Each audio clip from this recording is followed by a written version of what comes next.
बिहार विधानसभा चुनाव 2025 के लिए महागठबंधन में शामिल होने के लिए असदुद्दीन ओवैसी की पार्टी AIMIM जोर आजमाइश कर रही है। ओवैसी की पार्टी के विधायक एवं बिहार अध्यक्ष अख्तरुल ईमान पटना में अपने समर्थकों के साथ ढोल लेकर राष्ट्रीय जनता दल के नेता तेजस्वी यादव के आवास तक पहुंच गए।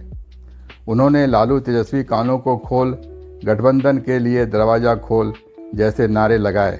ईमान ने कहा कि हमने कई बार गठबंधन के लिए RJD को प्रस्ताव दिया, लेकिन उसे अनसुना कर दिया गया।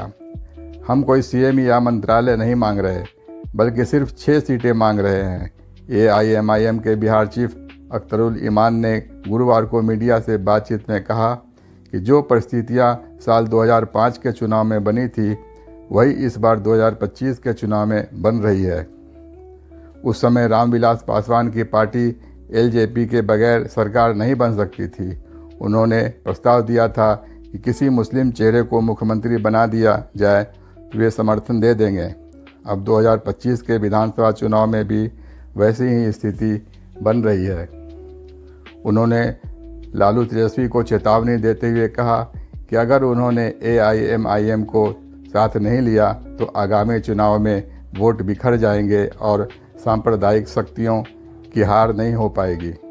ईमान ने कहा, गठबंधन की सरकार बनाना चाहते हैं, तेजस्वी उसके नेता रहेंगे। RJD मुसलमानों का वोट लेना चाहते हैं, लेकिन मुस्लिमों को प्रतिनिधित्व में आगे नहीं बढ़ने देना चाहते हैं।